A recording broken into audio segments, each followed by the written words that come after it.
bat আৰু বল লৈ তেওঁ আচলতে হ'ব খুজিছিল এজন ক্ৰিকেটাৰহে আনকি ৰাষ্ট্ৰীয় পৰ্যায়তো তেওঁ অসমক প্ৰতিনিধিত্ব কৰি বহুবাৰ খেলিছিল ৰঞ্জিত ট্ৰফি কিন্তু পাছলৈ এই সকলোবিলাক আঁতৰি তেওঁ হৈ পৰিল অসমীয়া সংগীতৰ এগৰাকী অন্যতম সুৰীয়া নাম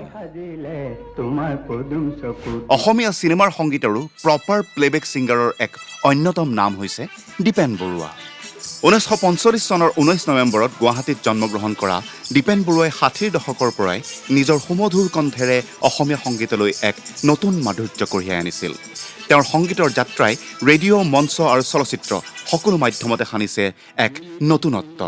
অসমীয়া চলচ্চিত্ৰৰ ইতিহাসত এক মাইলৰ খুঁটি হিচাপে পৰিচিত ডক্টৰ বেজবৰুৱাত তেওঁ গোৱা জিলিকা জিলিকা মইনা কোন বিধাতাই ফুল ফুল ফুল আৰু কি নাম দি মাতিম আদি গীতবোৰে আজিও শ্ৰোতাৰ মন আন্দোলিত কৰি ৰাখিছে আৰু তাহানিৰে পৰা একেই সজীৱ হৈও আছে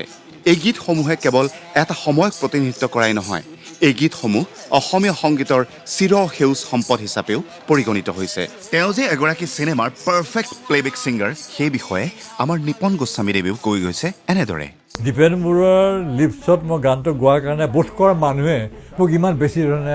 একচেপ্ট কৰি ল'লে আৰু দীপেনৰ আটাইতকৈ ডাঙৰ গুণটো হ'ল কি তেওঁ এজন শিল্পীক অনুকৰণ কৰি তেওঁ যি ধৰণে এক্টিং কৰে যিটো এক্সপ্ৰেশ্যন যিটো ভাৱ মুখত আনে সেই ভাৱটো তেওঁ কেপচাৰ কৰি পেলাই সেইমতে থ্ৰ' কৰিব পাৰে মানে তেওঁৰ গানটো সেইধৰণে গাব পাৰে গতিকে এক্টিংটো সুন্দৰভাৱে তেওঁ কৰিব পাৰে সেই এক্টিং অনুযায়ী গানখিনি কৰাৰ কাৰণে মানুহে ভাবে যে সেই আৰ্টিষ্টজনে হয়তো নিজেই গানটো গাইছে দশকৰ পিছত দশক ধৰি তেওঁৰ কণ্ঠই প্ৰেম জীৱন আশা আৰু অসমৰ মাটিৰ সুবাস কঢ়িয়াই আনিছে সৰল অথচ হৃদয়স্পৰ্শী গায়কীয়ে তেওঁক সকলো প্ৰজন্মৰ শ্ৰোতাৰ আপোন শিল্পী কৰি তুলিছে